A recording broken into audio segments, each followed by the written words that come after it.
जय श्री कृष्ण। श्रीमद् भगवत गीता में दिए गए श्री कृष्ण के उपदेश आज भी उतने ही सत्य हैं और व्यक्ति को जीवन जीने की सही राह दिखाते हैं। यदि कोई व्यक्ति गीता के उपदेशों को अपने जीवन में उतारता है तो उस व्यक्ति को तरक्की के साथ प्रसिद्धि भी प्राप्त होती है। इस वीडियो को ध्यान लगाकर सुनिएगा, बस सुनते सुनते अपने आप ध्यान लगने लगेगा। दोस्तों, जीवन तो सब जीते हैं, लेकिन इसको जीने का सही सलीका कितनों को आता है, यही ध्येय है हमारी इस गीता का। मैं भगवान श्री कृष्ण को प्रणाम करते हुए अपना कर्म शुरू करता हूं। जरा ध्यान से सुनिए। पहले अध्याय में आपने अर्जुन का विषाद, उसका दुख, उसकी दुविधा जानी। अब श्री कृष्ण उसका उत्तर देंगे और इस अध्याय का नाम है सांख्य योग। इसमें अर्जुन की कायरता तथा उसके भ्रम को लेकर विश्लेषण है, उसका एनालिसिस है। दोस्तों, यहां से शुरुआत होती है उस ज्ञान की जिसके लिए भगवत गीता दुनिया का सबसे महानतम ग्रंथ और ज्ञान का भंडार माना जाता है। इस अध्याय में अर्जुन अपने सम्मुख उत्पन्न स्थिति का सामना करने में स्पष्ट रूप से अपनी असमर्थता को दोहराता है और युद्ध करने के अपने कर्तव्य का पालन करने से मना कर देता है। संजय उवाच तंतथा कृपया विष्टमश्रु पूर्णाकुलेक्षणम विषीदंतमिदं वाक्यमुवाच मधुसूदनः। संजय कहते हैं, मन से शोकाकुल, करुणा से भरे हुए और आंसुओं से पूर्ण तथा व्याकुल नेत्रों वाले शोक युक्त अर्जुन को भगवान देखते हैं। अर्जुन दुख से घिरा हुआ है, आशा खत्म हो चुकी है, हिम्मत टूट चुकी, और ऐसे में कृष्ण उसे समझाना शुरू करते हैं। जहां युद्ध का वर्णन होना चाहिए था वहां दुख और विषाद का माहौल है। अर्जुन की आंखों में आंसू, मन में निराशा है। ये एक बहुत बड़ी हैरानी की बात थी। धृतराष्ट्र या संजय कोई भी इसकी आशा नहीं कर रहे थे। अर्जुन का दुख देखकर कृष्ण उत्तर देने के लिए तैयार होते हैं। दोस्तों, यही है गीता अर्जुन, हम सब की शंका और श्रीमद् भगवत गीता का ज्ञान। श्री भगवान उवाच कुतस्तवा कश्मलमिदं विश्वमे समुपस्थितम् अनार्य जुष्टम स्वयं कीर्तिक्रम अर्जुन। श्री भगवान बोलते हैं, मेरे प्रिय अर्जुन, इस संकट की घड़ी में यह मोह किस हेतु से प्राप्त हुआ? क्योंकि ना तो यह श्रेष्ठ पुरुषों के द्वारा आरित है, ना स्वर्ग को देने वाला है, और ना कीर्ति को करने वाला ही है। युद्ध के समय ऐसी शंका, यह तो असमय है। दोस्तों, इस तरह अपने शत्रु के प्रति मोह दिखाने का काम अर्जुन जैसे योद्धा कैसे कर सकते हैं? अपने कर्म से अगर हम मुंह मोड़कर मोह या किसी और वजह से हताश बैठ जाए तो वह ठीक नहीं है। इससे कभी कोई लाभ नहीं होता। क्लैब्यम मा एस्म गमः पार्थ नैतत्वयुपपद्यते क्षुद्रम हृदय दौर्बल्यम त्यक्त्वोत्तिष्ठ परंतप। शु कृष्ण समझा रहे हैं, हे अर्जुन, नपुंसकता को मत प्राप्त हो। अगर तू युद्ध में आया है तो युद्ध कर, ऐसे डर मत। तेरे जैसे धनुर्धर के लिए यह ठीक नहीं है, सही नहीं कि इस तरह से मन की कमजोरी दिखाओ। दोस्तों, श्री कृष्ण यहां नपुंसकता का अर्थ शक्तिहीनता, कमजोर हो जाना, युद्ध से मुंह मोड़ लेने वाली बात कर रहे हैं। यानी कि जो धर्म कहता है उसके अनुसार कर्म तो करना ही चाहिए। स्वयं को कमजोर मानकर बात को छोड़ देना यह सही नहीं है। बुरे समय में अगर हमें भी जब आशंका सताए, यही बात हमें याद रखनी चाहिए कि मन की दुर्बलता छोड़ हमें सिर्फ उस कर्म के बारे में सोचना चाहिए जो हम करने के लिए आए हैं। अर्जुन उवाच कथम भीष्ममहं संख्ये द्रोणम च मधुसूदन इशुभ्य प्रद्योत्स्यामि पूजा नवरिसूदन। सत्य अर्जुन ने कहा, हे मधुसूदन, मैं युद्ध भूमि में कैसे भीष्म और द्रोणाचार्य जैसे महापुरुषों पर बाण चला सकता हूं जो मेरे लिए परम पूजनीय है। अर्जुन अपनी शंका के बारे में कहते हैं, हे मधुसूदन, मैं रणभूमि में किस प्रकार बाणों से भीष्म, पितामह और द्रोणाचार्य के विरुद्ध लड्डू, जिनसे मैंने सब कुछ सीखा है, जो मेरे लिए सबसे बड़े हैं, उन पर मैं कैसे बाण चला सकता हूं? दोस्तों, यहां पर अर्जुन का कहना है, उसका संशय है। असल में सुनने में गलत नहीं लगता। अर्जुन जिनकी पूजा करते हुए बड़े हुए हैं, अपने पितामह या अपने गुरु पर वह बाण कैसे चला सकते हैं? लेकिन युद्ध का तो यही काम है। बाण शत्रु और अपने में भेद नहीं करता। जब वह चलता है तो प्राण लेने के इरादे से, जिसे करने में इस वक्त अर्जुन असफल हो रखे हैं। गुरु न हत्वा ही महानुभावान श्रेयो भोक्तुम भय क्षम्पी लोके। हतवार्थ का मांस तु गुरु निहैव भुजिय भोगान। रुधिर प्रदिग्धान ऐसे आदरणीय महापुरुष जो मेरे गुरुजन हैं को मारकर सुखपूर्वक जीवन व्यतीत करने की अपेक्षा तो भीख मांगकर इस संसार में जीवन भरण पोषण करना अधिक शुभदायक है। अर्जुन की दुविधा गलत नहीं लगती जब वह ऐसा कहते हैं कि इन महानुभाव गुरुजनों को ना मारकर मैं इस लोक में भीख मांगकर भी खाना कल्याणकारी समझता हूँ। यहाँ पर अर्जुन कहते हैं कि इन गुरुजनों को मारकर इस दुनिया में किसी भी तरह का लाभ ले लूं, उसका क्या मतलब है। अपने इन लोगों को मारकर उससे अर्थ और भोग, धन धान्य, ऐश्वर्य ये सब तो मैं प्राप्त कर लूंगा, परंतु ऐसे भोगों से क्या प्राप्त होगा दोस्तों। अर्जुन ही नहीं, दुनिया में ना जाने कितने लोग ऐसे होते हैं जिन्हें लगता है कि परिवार भी ना छूटे और मोक्ष भी प्राप्त हो जाए, परंतु यह तो संभव नहीं। न चैतद्विद्मः कतरन्नो करियो यद्वा जयम यतिवानो जयेयुः याने हत्वा न जिजीविषाम स्तेव स्थिता प्रमुखे धार्तराष्ट्रा मन। अर्जुन कहते हैं हम यह भी नहीं जानते कि हमारे लिए युद्ध करना और ना करना इन दोनों में से कौन सा श्रेष्ठ है, अथवा यह भी नहीं जानते कि उन्हें हम जीतेंगे या वे हमको जीतेंगे। और जिनको मारकर हम जीना भी नहीं चाहते वही हमारे आत्मीय धृतराष्ट्र के पुत्र हमारे मुकाबले में खड़े हैं। भविष्य में क्या होगा ये तो कोई भी नहीं जानता। विधि ने क्या विधान लिखा है उसके बारे में किसी को नहीं पता, लेकिन वर्तमान में हम जो करना चाहते हैं उसका निर्णय हमारे हाथ में होता है। हमारे कर्म सिर्फ और सिर्फ हमारे ही हाथ में है। तो क्या युद्ध जीतने के लिए अपनों को मारना ठीक है? अपने कर्म को पूरा करने के लिए हमें किस सीमा तक जाना चाहिए और किस सीमा को पार करना चाहिए? कार्पण्य दोषोपहत स्वभाव पृच्छामित्वा धर्म सम्मूढ़ चेता यच्छ्रेयस्या निश्चितम ब्रूहि तन्मय शिष्यस्ते हम शाधिमाम त्वाम प्रपन्नम। इसलिए कायरता रूप दोष से उपहारा तथा धर्म के विषय में मोहित चित्त हुआ। मैं आपसे पूछता हूं कि जो साधन निश्चित कल्याणकारी हो वो मेरे लिए कहिए, क्योंकि प्रभु मैं आपका शिष्य हूं। दोस्तों, कमजोर क्षणों में हम डर जाते हैं जिससे कंफ्यूजन का भाव हमारे अंदर आता है। अर्जुन ये मान रहे हैं कि वह कंफ्यूज्ड है, कायरता का दोष वह अपने ऊपर ले रहे हैं, और तभी तो ये कहते हैं कि श्री कृष्ण मैं आपका स्टूडेंट हूं, आपको सरेंडर करता हूं, मुझे बताइए कि क्या सही है। दुविधा के समय गुरु ही एकमात्र सहारा होता है दोस्तों, और गुरु के सामने कुछ भी छुपाना नहीं चाहिए। खुलकर अपने हृदय की बात, अपना भय, अपनी शंका सब कुछ सामने रख देना चाहिए। अगर ऐसा करेंगे तभी तो आपको मार्गदर्शन मिलेगा ना।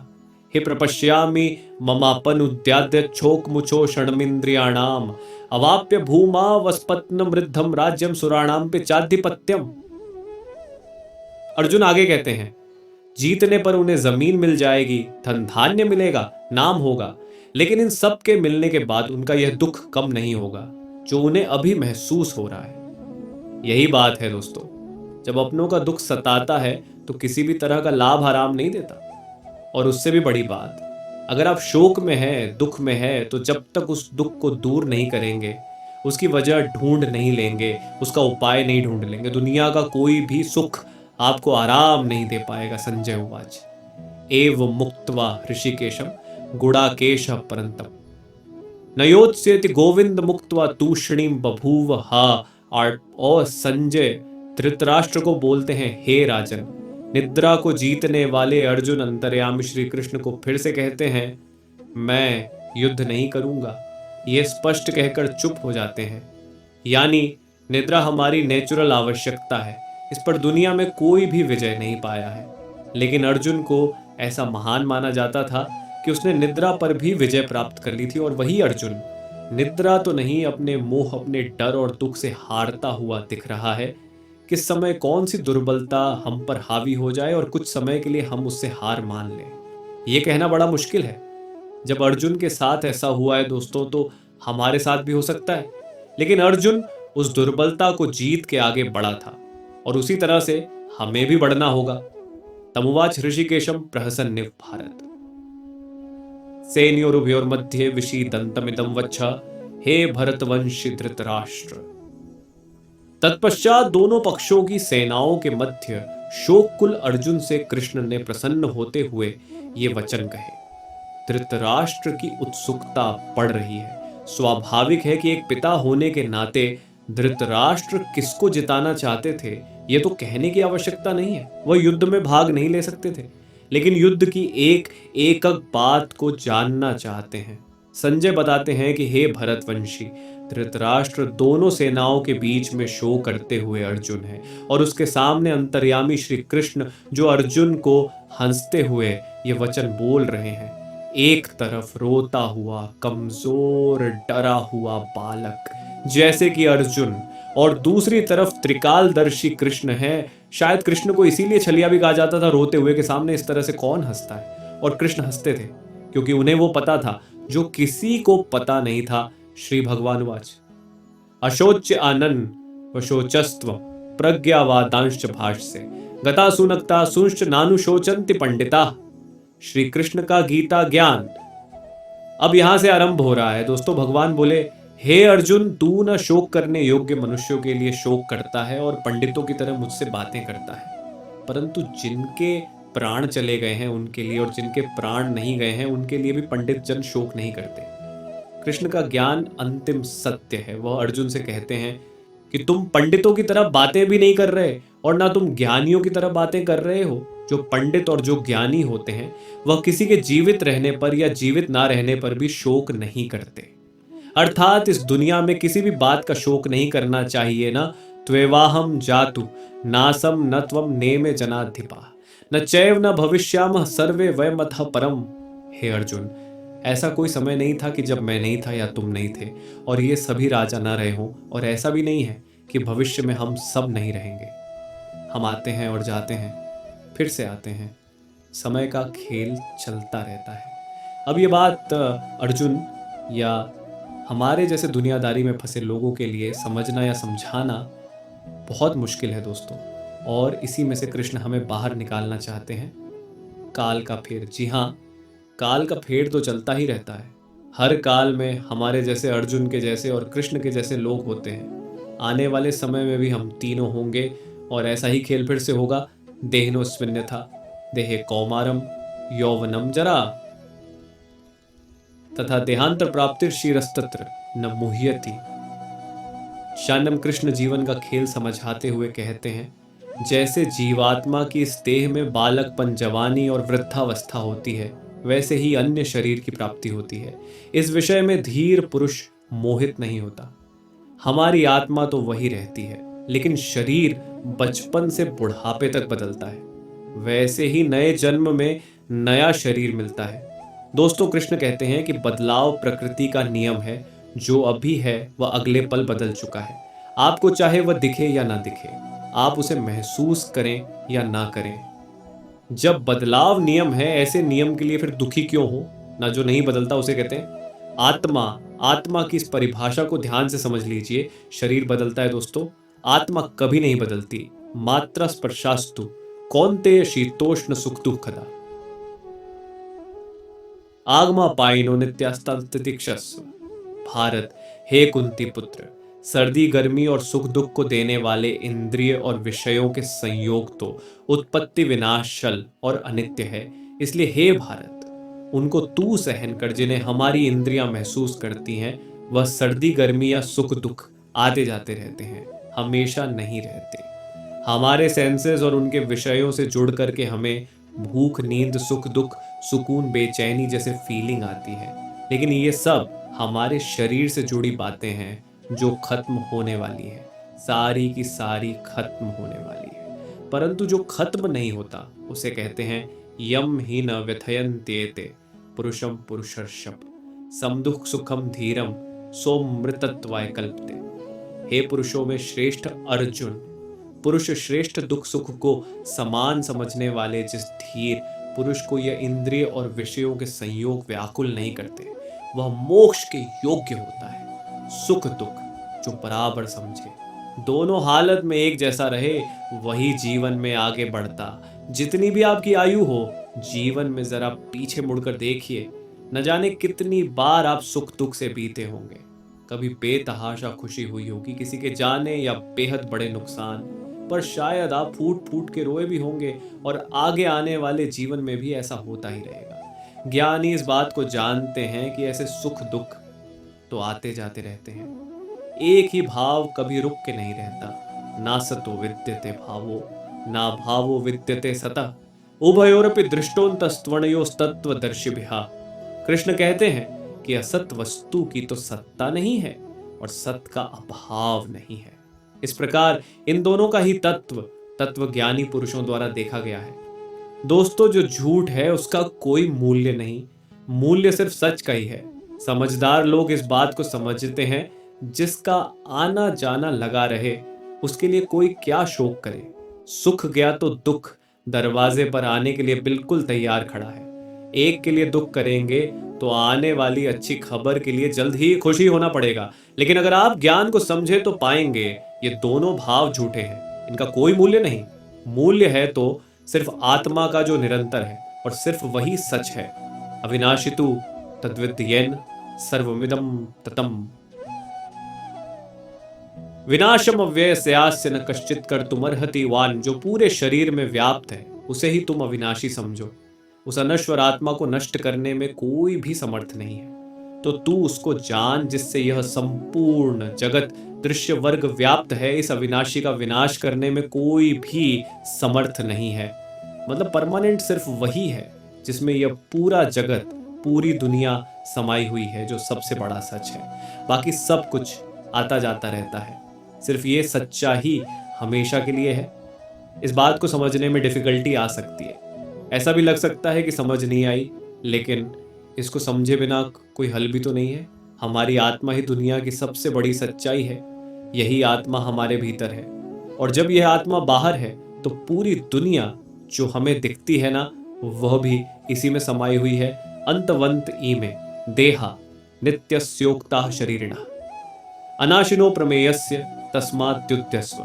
भारत सबसे बड़ी सच्चाई है। हमारी आत्मा जो मरती नहीं, बाकी सब कुछ हमारा शरीर या हमारे भाव हैं जो मर जाते हैं। कृष्ण कहते हैं, हे भरत वंशी अर्जुन, तू युद्ध कर, क्योंकि यह आत्मा अमर है, इसका मरना संभव नहीं। इसीलिए इसे सबसे बड़ी सच्चाई कहा गया है। महापुरुष इसी ज्ञान, इसी आत्मा को समझने में अपना पूरा जीवन संन्यास में, समाधि में, ध्यान में बिता देते हैं। कृष्ण का कहना है कि शरीर नाशवान है और आत्मा अमर है, और वही सच्चाई है। तो शोक किस बात का करना। यैनम वेत्ति हंतारम यश्चैनम मन्यते हतम, उभौ तो न विजानी तो नायम हंति न हन्यते। जो इस आत्मा को मारने वाला समझता है तथा जो इसको मरा हुआ मानता है, वे दोनों ही नहीं जानते सच्चाई को, क्योंकि यह आत्मा वास्तव में ना तो किसी को मारती और ना किसी के द्वारा मारी जाती है। अर्थात आत्मा सिर्फ होती है, उसका होना ही सच है, बाकी कुछ नहीं। यह तो अज्ञान ही है। जो हमें दिखती है ना, वह भी इसी में समाई हुई है। अंतवंत इमे देहा नित्यस्योक्ता शरीरिण अनाशिनो प्रमेयस्य तस्माद्युध्यस्व। भारत भारत सबसे बड़ी सच्चाई है। हमारी आत्मा जो मरती नहीं, बाकी सब कुछ हमारा शरीर या हमारे भाव हैं जो मर जाते हैं। कृष्ण कहते हैं, हे भरत वंशी अर्जुन, तू युद्ध कर, क्योंकि यह आत्मा अमर है, इसका मरना संभव नहीं। इसीलिए इसे सबसे बड़ी सच्चाई कहा गया है। महापुरुष इसी ज्ञान, इसी आत्मा को समझने में अपना पूरा जीवन संन्यास में, समाधि में, ध्यान में बिता देते हैं। कृष्ण का कहना है कि शरीर नाशवान है और आत्मा अमर है, और वही सच्चाई है। तो शोक किस बात का करना। ययनम वेत्ति हंतारम यश्चैनम मन्यते हतम, उभौ तो न विजानीतो नायम हंति न हन्यते। जो इस आत्मा को मारने वाला समझता है तथा जो इसको मरा हुआ मानता है, वे दोनों ही नहीं जानते सच्चाई को, क्योंकि यह आत्मा वास्तव में न तो किसी को मारती और न किसी के द्वारा मारी जाती है। अर्थात आत्मा सिर्फ होती है, उसका होना ही सच है, बाकी कुछ नहीं। ये तो अज्ञान ही है जो हमें यह सोचने पर मजबूर करता है कि हमने किसी को मार दिया या हम मार देंगे। लोग अपने अहंकार में ऐसा समझते हैं कि वे बहुत कुछ कर सकते हैं या बहुत कुछ कर चुके हैं। ये सिर्फ की नादानी है, अज्ञानता है। न जायते म्रियते व कदाचि नायम भूतवा भविता व न भूय, अजो नित्य शाश्वतो यम पुराणो न हन्यते हन्यमाने शरीरे। कृष्ण आगे समझाते हैं कि यह आत्मा किसी काल में भी ना तो जन्मती है और ना ही मरती है। तथा ना यह उत्पन्न होकर फिर होने वाली ही है, क्योंकि यह तो अजन्मा, नित्य, सनातन और पुरातन है। शरीर के मारे जाने पर भी यह मरती नहीं, आत्मा हमेशा रहती है। हर काल में बाकी सब कुछ आता है और जाता है। आत्मा कल, आज और कल हमेशा रहेगी। गीता की सबसे गंभीर बात का यह मूल है दोस्तों। जब कुछ नहीं था तो आत्मा थी, जब कुछ नहीं होगा तो भी आत्मा होगी। आत्मा को छोड़ बाकी सब बदलेगा, आएगा और जाएगा। वेदा विनाशनम नित्यम यह एनम मजमव्ययम कथम स पुरुष पार्थकम घातयति हंतिकम। हे अर्जुन, जो पुरुष इस आत्मा को नाश रहित, नित्य, अजन्म और अव्यय मानता है, वह पुरुष कैसे किसको मरवाता है और कैसे किसको मारता है। जो इस बात को समझता है कि आत्मा ही सबसे बड़ा सच है, वो किसी को कैसे मार सकता है या कैसे मरवा सकता है। इस बात को समझने का मतलब है कि ब्रह्म रूपी सच को समझना, ब्रह्म को समझना। सच से अधिक हम झूठ को महत्व देते हैं, आत्मा से अधिक हम पार्थिव शरीर को। पार्थिव शरीर जो मिट्टी से बना है और अग्नि में जल के उसी में मिल जाएगा और फिर से मिट्टी हो जाएगा। महत्व हमें देना है अपनी आत्मा को, जो हमेशा थी और हमेशा रहेगी। वासांसी जीर्णानि यथा विहाय नवाणी गृहवाति नरोपराणि तथा शरीराणि विहाय जीर्णा न्यन्यानि संयाति नवाणी देहि यंत्र। जैसे मनुष्य पुराने वस्त्रों को त्याग कर दूसरे नए वस्त्रों को ग्रहण करता है, वैसे ही जीवात्मा पुराने शरीरों को त्याग कर दूसरे नए शरीरों को प्राप्त होता है। मतलब आत्मा को छोड़ बाकी सब कुछ बदलता है, एकदम वैसे ही जैसे हम कपड़े बदलते हैं। पुराने कपड़े के फट जाने पर, उसके धागे धागे अलग हो जाने पर उसे छोड़ दिया जाता है। वैसे ही अलग अलग कारण से जब मृत्यु होती है और शरीर रहने लायक नहीं रहता, तब आत्मा उसे छोड़कर दूसरे शरीर में चली जाती है। शरीर की आयु होती है परंतु आत्मा की नहीं। जब देह की आयु पूरी हो जाती है तो उसकी सांसें रुक जाती हैं और आत्मा अपने एक घर को छोड़कर दूसरे घर में जाती है। नयनम चिंदन्ति शस्त्राणि नयनम दहत्ति पावका न चैनम क्लेदन्त्यापो न शोषयति मारुता। आत्मा को शस्त्र नहीं काट सकते, इसको आग नहीं जला सकती, इसको जल नहीं गला सकता और वायु सुखा नहीं सकती।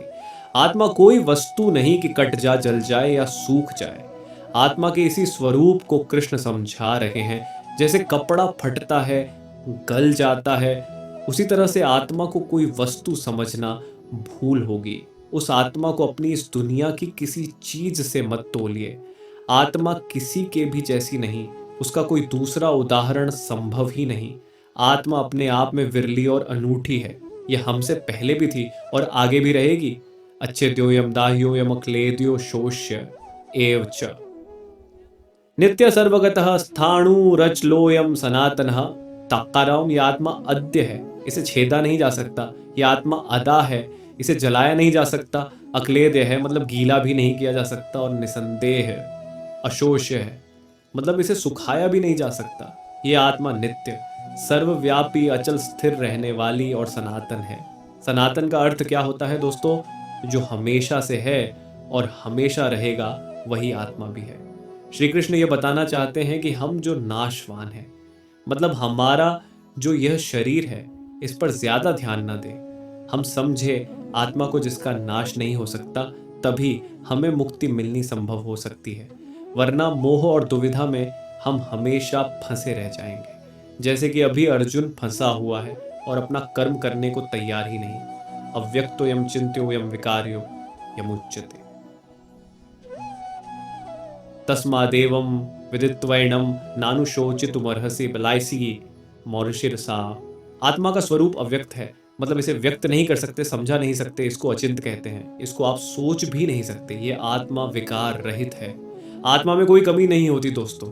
कृष्ण आगे कहते हैं कि हे अर्जुन, इस आत्मा को युक्त प्रकार से जानकर तू शोक करने के योग्य नहीं है, अर्थात तुझे शोक करना उचित नहीं है। आत्मा अव्यक्त इसलिए है क्योंकि इस आत्मा को हम अपनी इंद्रियों से नहीं समझ सकते। इंद्रियां इस दुनिया के लिए है और इन इंद्रियों से हम हैप्पीनेस, सैड, सर्दी, गर्मी, टचिंग, खाना पीना, ऐसी भौतिक एक्टिविटीज करते हैं। आत्मा इन सब से परे है। अथ चैनम नित्य जातम नित्यम व मन्य से मृतम तथापि तुम महाबाहो नैवम शोचितुमर्हसि।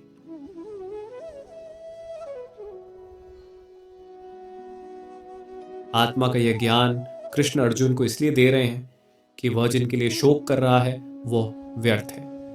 कृष्ण समझाते हैं कि हे अर्जुन, यदि तू इस आत्मा को जन्म लेने वाली तथा सदा मरने वाली मानता है तो हे महाबाहो, तू इस प्रकार शोक करने के योग्य नहीं है।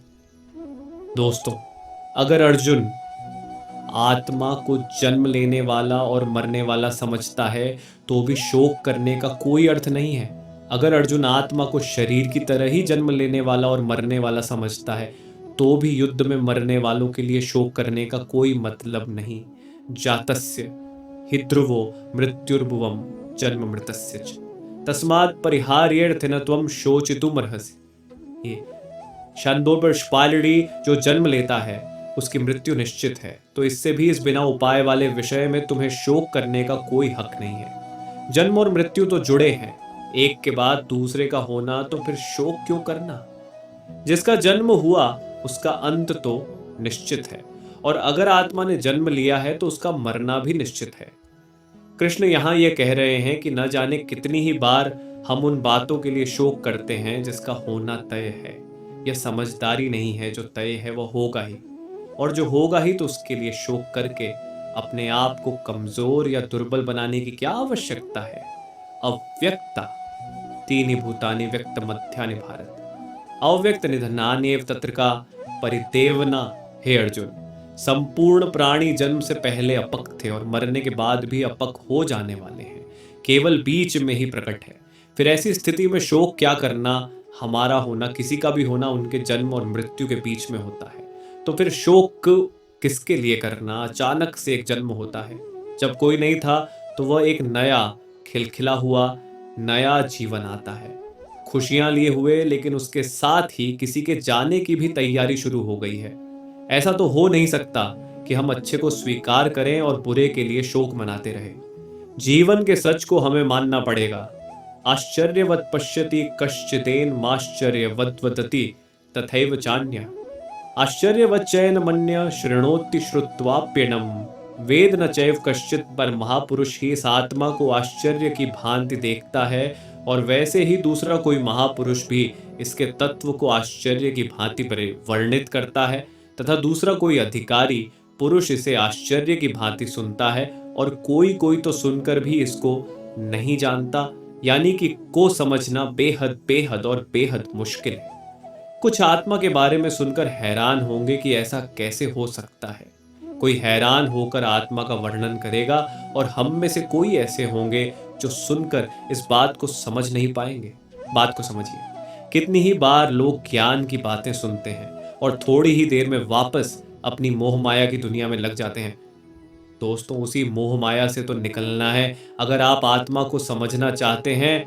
देहि नित्यम वध्योयम देहे सर्वस्य भारत तस्मात् सर्वाणि भूतानि न त्वं शोचितुमर्हसि का सर्व।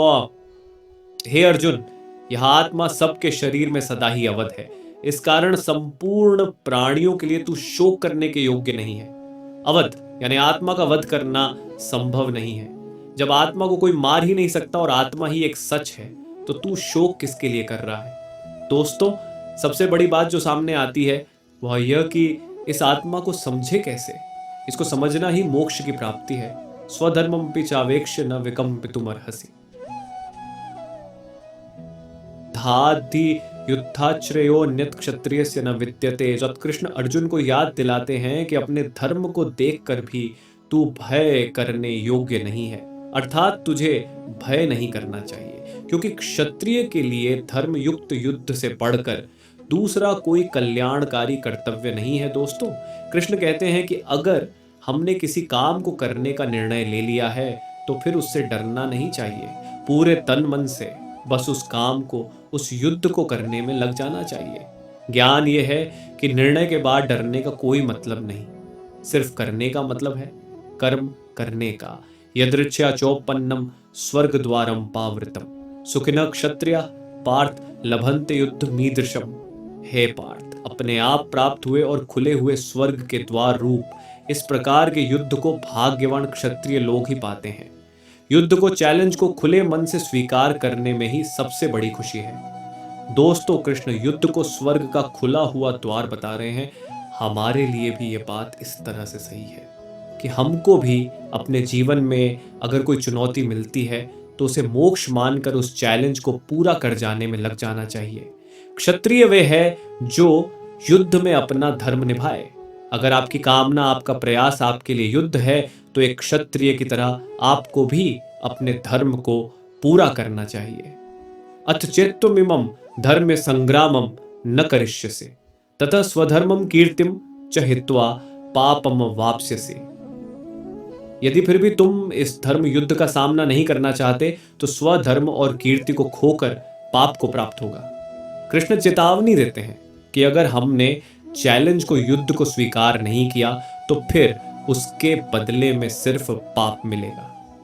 हमारा स्वभाव हम में युद्ध करने की क्षमता, शक्ति को पैदा करता है, और अगर हमारा स्वभाव हमें युद्ध से दूर लेकर जा रहा है तो मतलब हम अपने धर्म से दूर हो रहे हैं और पाप के भागी हो रहे हैं। अकीर्तिम चापि भूतानि कथयिष्यन्ति ते व्ययाम।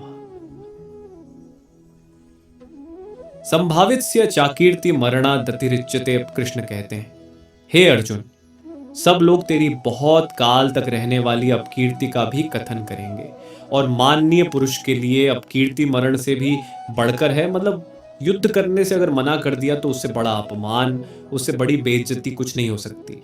कुछ लोगों की भीड़ में अगर आप जाते हैं तो सब आपको सम्मान से देख के आपकी प्रशंसा करते हैं, और दूसरी स्थिति में आप कहीं जाते हैं तो लोग अपमान से देखते हैं, अपनी नजरें फेर लेते हैं। आपको क्या स्वीकार है, यश या अपकीर्ति? अपमान या सम्मान? युद्ध को छोड़ देने का मतलब ही अपमान है।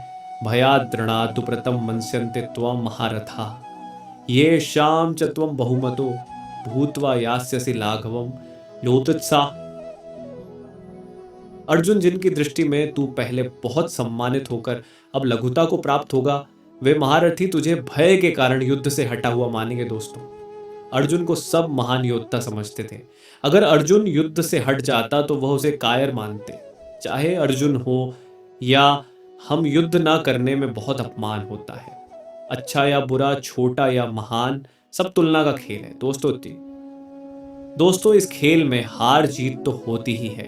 इसके अलावा युद्ध में कौशल दिखाना भी एक बहुत बड़ी बात होती है, और अगर कोई युद्ध से ही मुंह फेर ले तो समाज में उसे कहीं जगह नहीं मिलती। अवाच्य वादांश बहुन वदिष्यन्ति तवाहिता निंदन्तस्तव सामर्थ्य ततो दुखतरम नुकिम। आपके शत्रु तो इसी ताक में रहते हैं कि कब आपकी निंदा कर सके। युद्ध से भाग के उन्हें ऐसा मौका क्यों देना है अर्जुन? तेरे बैरी लोग तेरे सामर्थ्य की निंदा करते हुए तुझे बहुत से ना कहने जैसे वचन भी कहेंगे। उससे अधिक दुख और क्या होगा? अपने चारों तरफ देखिए दोस्तों, ऐसे लोगों की कमी नहीं होगी जो इस मौके की तलाश में है कि कैसे आपको नीचा दिखाया जाए। अगर यह मौका आप खुद ही उन्हें परोस दे देंगे तो सोचिए उन्हें कितनी खुशी होगी। फिर हमें उन्हें यह मौका देने की क्या आवश्यकता है? हतो व प्राप्स्यसि स्वर्गम जित्वा व भोक्ष्यसे महीम तस्मादुत्तिष्ठ कौन्तेय युद्धाय कृत निश्चयः नान्ते स्यार्क। हे कुंती पुत्र, यदि तुम युद्ध करते हो फिर या तो तुम मारे जाओगे और स्वर्ग लोक प्राप्त करोगे, या विजयी होने पर पृथ्वी के साम्राज्य का सुख भोगोगे। इसलिए हे कुंती पुत्र, उठो और दृढ़ संकल्प के साथ युद्ध करो। आज की दुनिया में इसी बात को सोच के देखिए दोस्तों, पूरे जी जान से खेलने पर आप हार जीत की चिंता नहीं करते, क्योंकि आप अपना सब कुछ झोंक चुके होते हैं। जीतने पर नाम होता है और हारने पर भी आप अपने और दूसरों के मन में सम्मान पाते हैं, क्योंकि आपने धर्म के अनुसार युद्ध किया। इसलिए अपनी चुनौतियों से, चैलेंज से कभी भी मुंह नहीं मोड़ना चाहिए। सुख दुखे समय कृत्वा लाभालाभ हो जया जयो ततो युद्धाय युज्यस्व नैवं पापम वाप्स्यसि। जान कर्तव्यों पालन हेतु युद्ध करो। जय पराजय, लाभ हानि और सुख दुख को समान समझकर उसके बाद युद्ध के लिए तैयार हो जा। इस प्रकार युद्ध करने से हे अर्जुन, तू पाप को नहीं प्राप्त होगा। दोस्तों, अपनी चुनौती में अगर आप अपना सर्वस्व लगा देते हैं तो जीतने पर तो सब कुछ मिलेगा ही, लेकिन अगर हार भी जाते हैं तो अफसोस नहीं होगा, निराशा नहीं होगी, क्योंकि आपके पास जो भी था वह आपने युद्ध में अपनी चैलेंज में लगा दिया।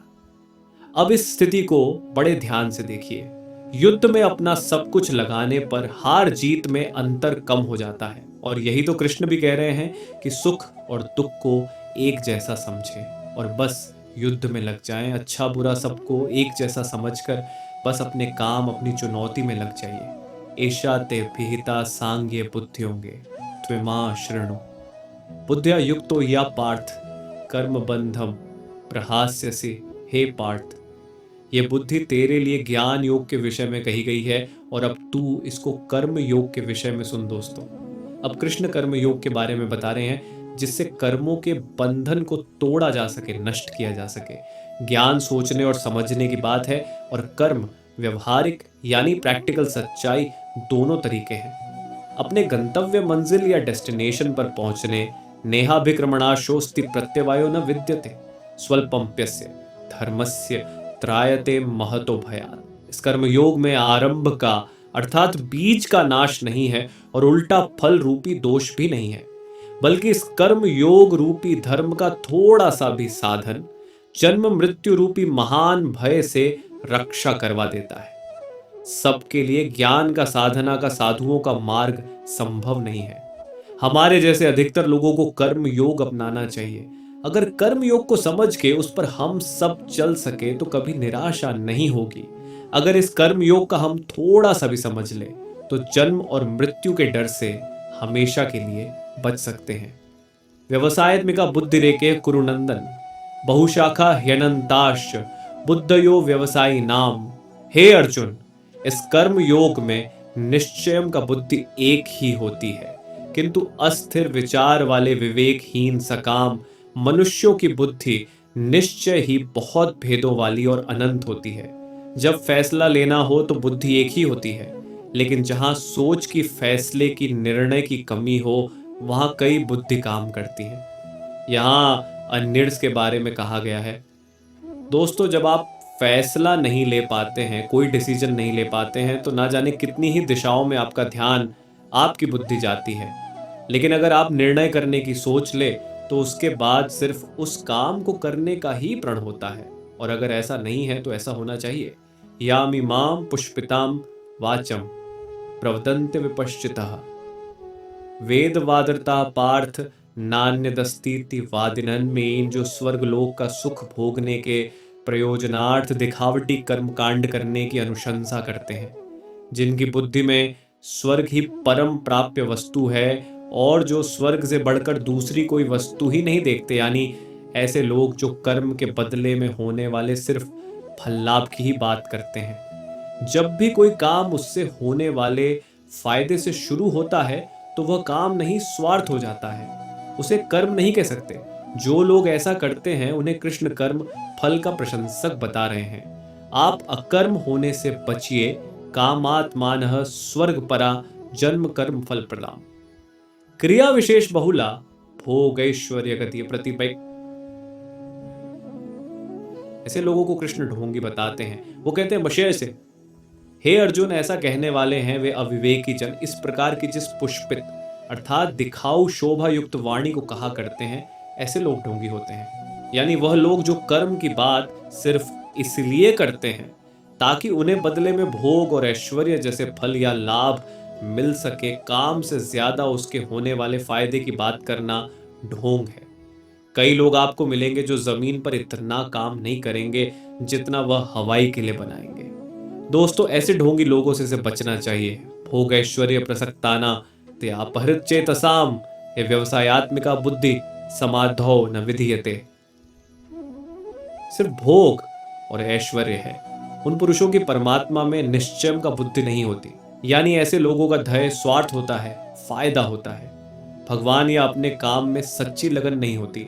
ऐसे लोगों की संगत से बचना चाहिए। इनकी पहचान होती है, इनके नेगेटिव रवैये से, इनकी बातों से आप समझ जाएंगे कि काम में इनकी कोई रुचि नहीं, बस उस काम का फल भोगने में इनको बहुत रुचि है।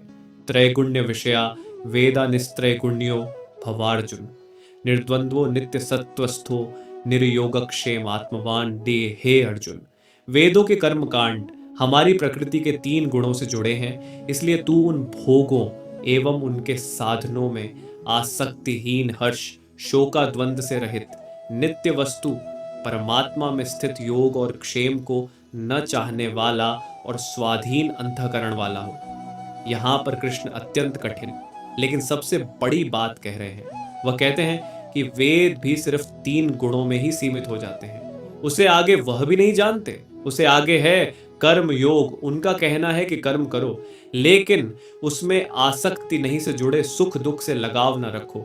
यावानर्थुदपाने सर्वतः संप्लुतोदके तावान सर्वेषु वेदेषु ब्राह्मणस्य विजानतः।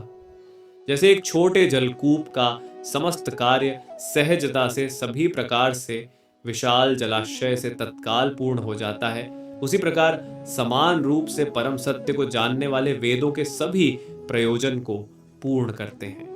वेद से ही आपको सफलता मिले ऐसा सोचना गलत है। कर्म योग तो उस बड़े तालाब की तरह है कि अगर यह मिल गया तो छोटे तालाब की आवश्यकता आपको क्यों रहेगी। कर्म का खेल इतना बड़ा है कि उसके आगे सारे ज्ञान छोटे पड़ जाते हैं, लेकिन कर्म को समझना पड़ेगा कि आखिर ये होता क्या है। कर्मण्येवाधिकारस्ते माँ फलेषु कदाचन माँ कर्म फल हेतुर्भूर माते संगोस्त्व कर्मणि।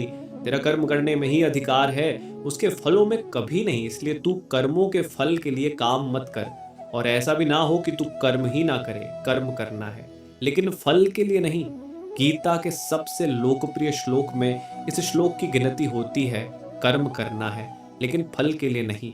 उसे अपना धर्म और अपना कर्तव्य समझकर योग योगस्थ कुरु कर्माणि संगम त्यक्त्वा धनंजय सिद्ध सिद्धयो समो भूत्वा समत्वम योग उच्यते।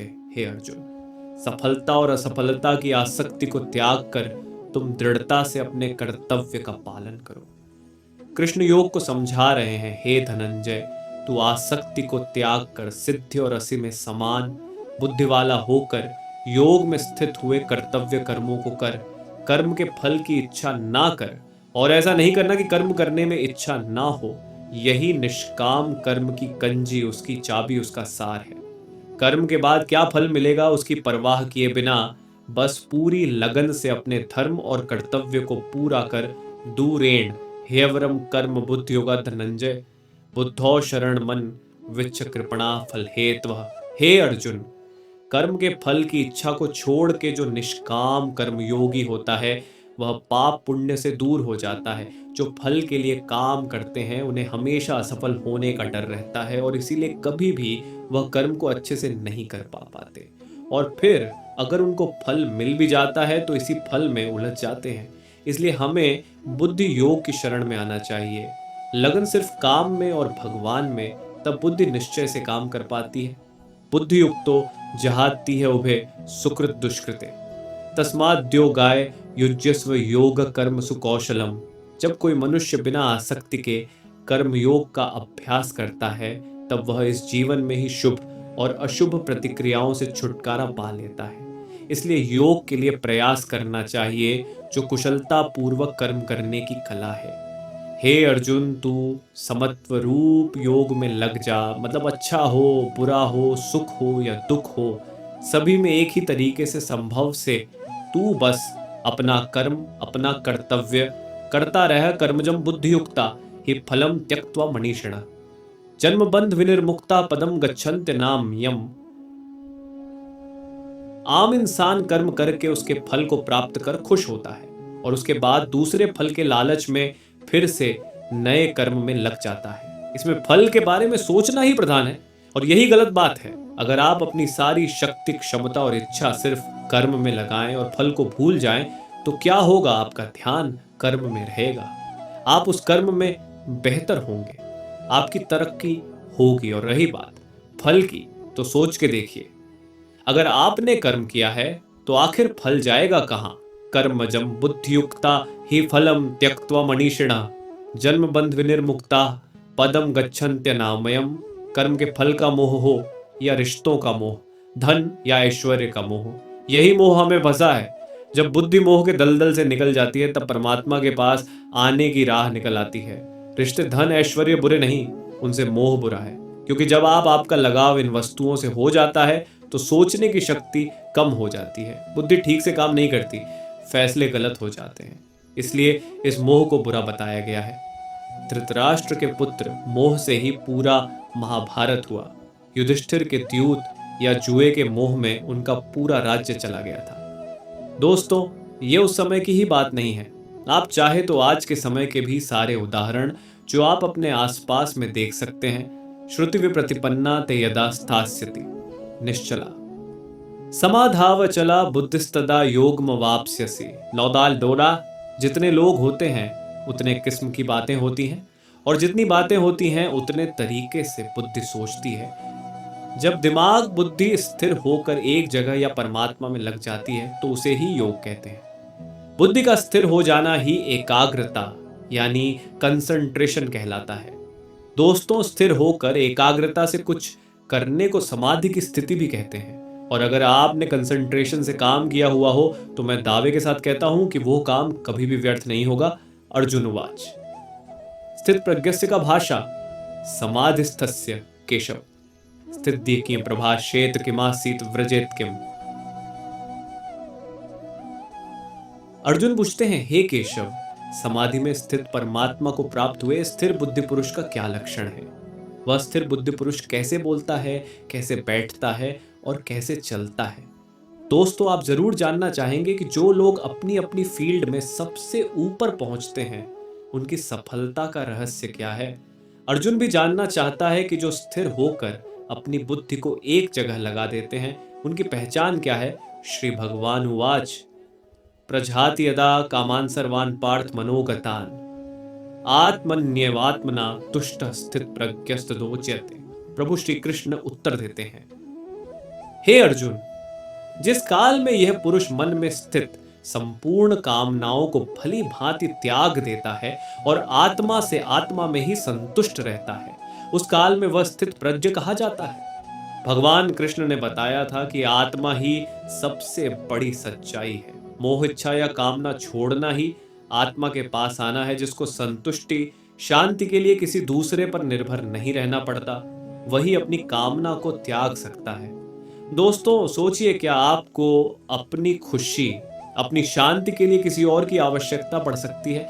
ऐसे मानव को दिव्य चेतना में स्थित कहा जा सकता है। दुखेष्वनुद्विग्न मना सुखेषु विगत स्पृहा वीतराग भयक्रोधा स्थित धीर मुनि रुच्यते। जन बुरा होने पर जिसके मन में दुख पैदा ना हो, अच्छा होने पर जो मन भी शांत रहे, खुशी से पागल ना हो, गुस्सा डर या प्रेम जो सब कुछ एक ही भाव से एक ही जैसे देखता हो, उसकी बुद्धि स्थिर रहती है और वही मुनि अयोगी कहलाता है।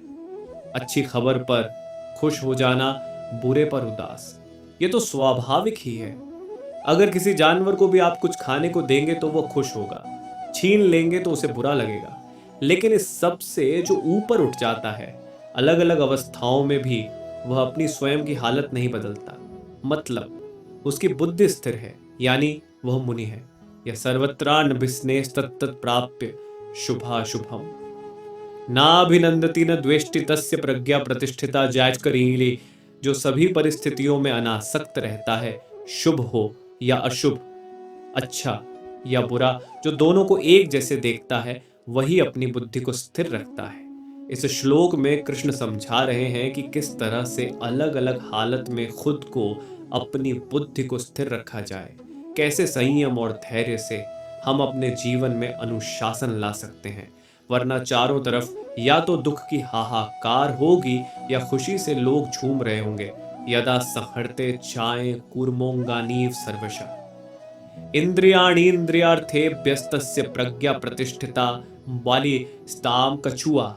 जिस तरह से सब ओर से अपने अंगों को समेट लेता है, वैसे ही जब पुरुष इंद्रियों के विषयों से इंद्रियों को सब प्रकार से हटा लेता है, तब उसकी बुद्धि स्थिर होती है। यानी दुनिया में रहकर भी दुनियादारी से बचना ही बुद्धि को स्थिर करना है। अगर किसी के सामने आप बहुत ही स्वादिष्ट खाना रखें तो क्या वह खुद को रोक पाएगा? किसी के सामने आप महंगे आभूषण या डिजिटल गैजेट्स रखें तो क्या वह स्वयं पर कंट्रोल कर सकेगा ना? यह संभव नहीं है दोस्तों। इसको जो संभव कर दे उसी की बुद्धि स्थिर होती है। आप स्वयं पर आजमा के देखिए। अगर दुनिया की वस्तुएं आपको लुभा नहीं पाती तो आप अपनी बुद्धि को नियंत्रण में ले आएंगे। विषया विनिवर्तन्ते निराहारस्य देहिना रसवर्जम रसोप्यस्य परम दृष्टवा निवर्तते। बात डींग चाल, हम दुनिया के विषयों में रुचि ना लें, इससे हम दुनिया से दूर तो हो जाएंगे, लेकिन दुनिया के प्रति उनकी आसक्ति नहीं जाती। कहने का मतलब है कि मन की इच्छा को खत्म करना है, आसक्ति खत्म करनी है। अगर ऐसा करना है तो ही बुद्धि स्थिर होगी। कृष्ण कह रहे हैं कि मान लीजिए आप दुनिया की वस्तुओं को ना भी बोल देते हैं, तो क्या आपका मन उन्हीं में लगा हुआ है? आसक्ति इच्छा खत्म करनी है, तभी तो मोह खत्म होगा। मन के लगाव को ही मोह कहते हैं। यत तो ह्यपि कौन्तेय पुरुषस्य विपश्चितः इंद्रियाणि प्रमाथीनि हरन्ति प्रसभम मनः। हे अर्जुन, आसक्ति का नाश ना होने के कारण यह परम स्वभाव वाली इंद्रियां प्रयास करते हुए बुद्धिमान पुरुष के मन को भी बलपूर्वक हर लेती हैं। कृष्ण समझा रहे हैं कि जहां आप अपनी इच्छा या अपनी आसक्ति खत्म नहीं करते, वहां इंद्रियां आपको अपने वश में कर लेती हैं। सोचिए कितनी ही बार ऐसा होता है कि सुख दुख आपके वश में नहीं, आप सुख दुख के वश में हो जाते हैं। कभी हंसी नहीं रुकती तो कभी रोना नहीं, कभी भूख नहीं रुकती तो कभी नींद, और कभी काम वासना भी नहीं रुकती। तानि सर्वाणि संयम्य युक्त आसीत मत पर वशे ही यस्येन्द्रियाणि तस्य प्रज्ञा प्रतिष्ठिता।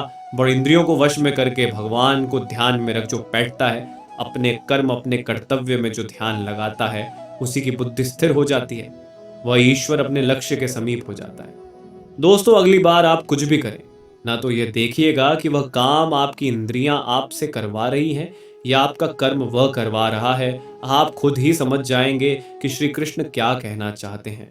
इंद्रियों के वश में ना होकर उन्हें अपने वश में करने पर ही आप अपनी बुद्धि को स्थिर कर पाएंगे।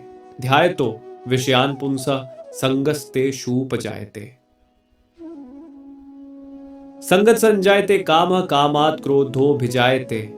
अर्थात इच्छाओं के बारे में सोचते रहने से उसमें आसक्ति हो जाती है, और आसक्ति से उन विषयों की कामना उत्पन्न होती है, और जब वो कामना पूरी नहीं होती तो क्रोध उत्पन्न होता है। जिस तरह ज्यादा खाने से भूख बढ़ती है, ज्यादा सोने से नींद बढ़ती है, उसी तरह से जब आप अपनी इच्छाओं के बारे में सोचते रहते हैं तो बस उसी में फंस के रह जाते हैं, और उसे ही आसक्ति कहते हैं।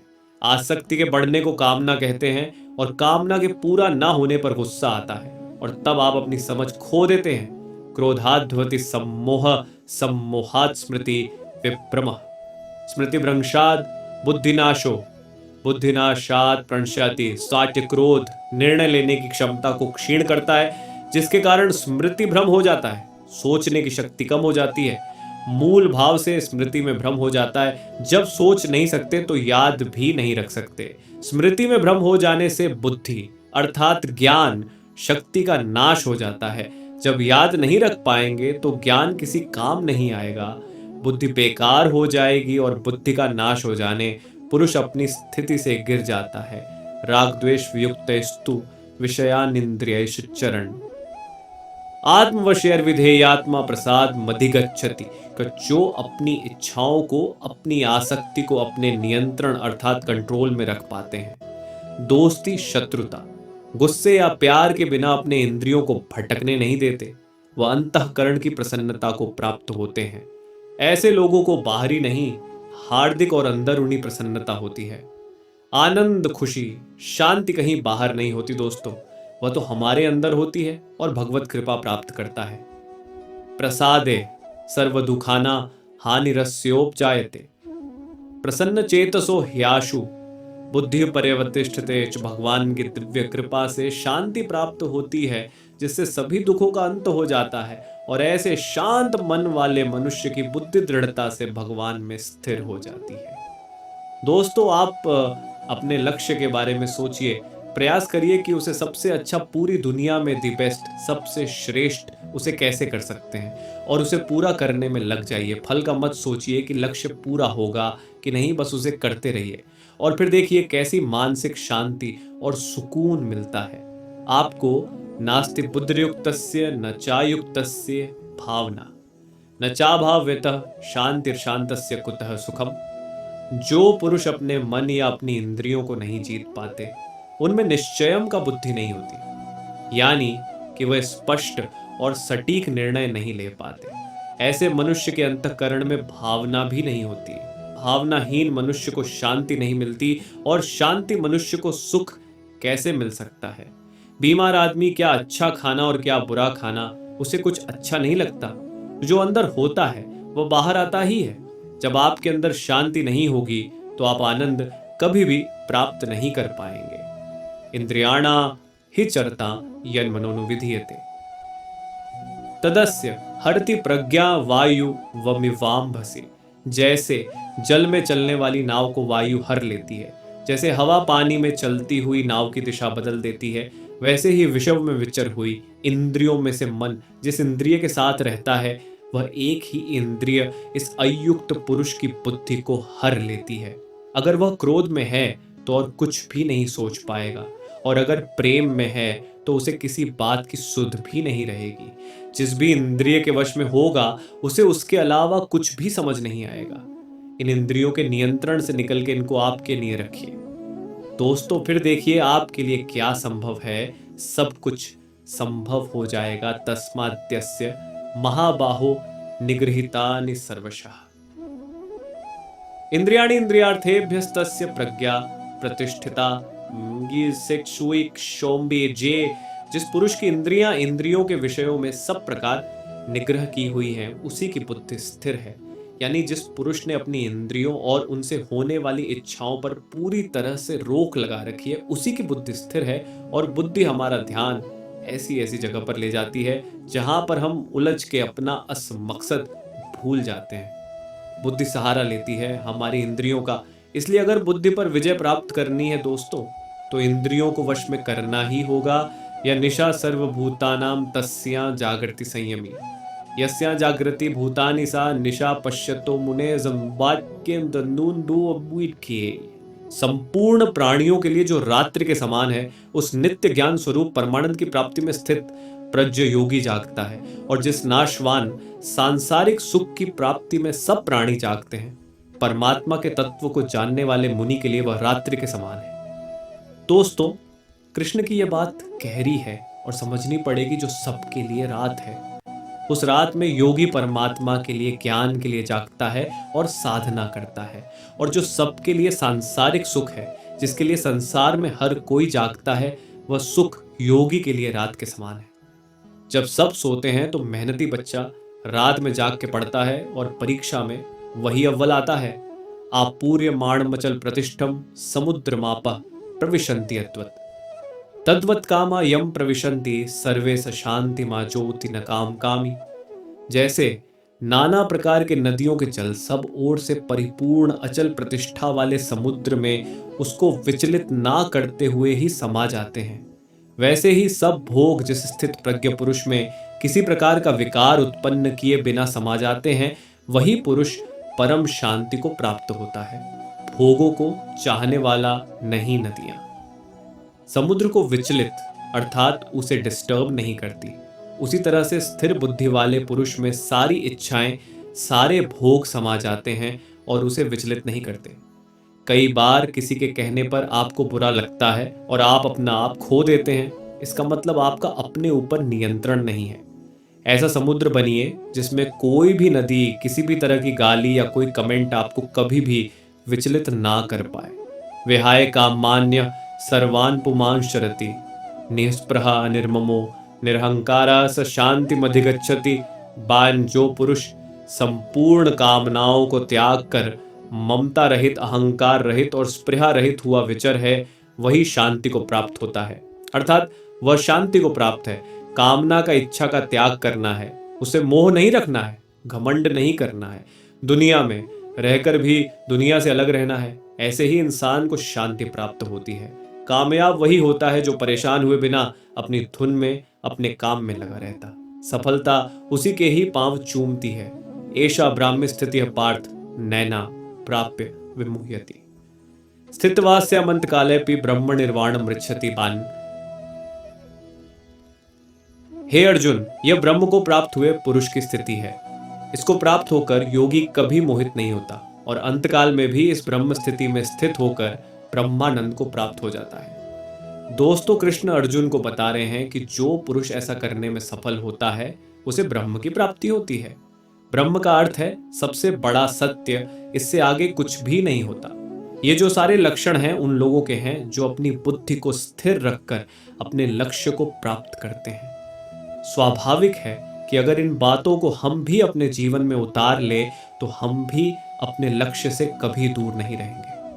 दोस्तों, यह था गीता का दूसरा अध्याय, सांख्य योग। इस अध्याय में श्री कृष्ण ने कर्म को समझाया, उसके प्रति हमारे उत्साह को बढ़ाया और यह समझाया कि सिर्फ और सिर्फ कर्म में ही अपना ध्यान रखना और किसी भी बात में नहीं। तो आज्ञा दीजिए दोस्तों, मुलाकात होती है तीसरे अध्याय में। जय श्री कृष्ण। यदि आपका कोई भाई बंधु परेशानी, चिंतित, जीवन की समस्या से जूझ रहा हो, ये वीडियो उसे जरूर शेयर करें और वीडियो को लाइक कर दे। यूट्यूब चैनल को सब्सक्राइब कर ले। अपना प्यार और सपोर्ट हमेशा बनाए रखें। जय श्री कृष्ण।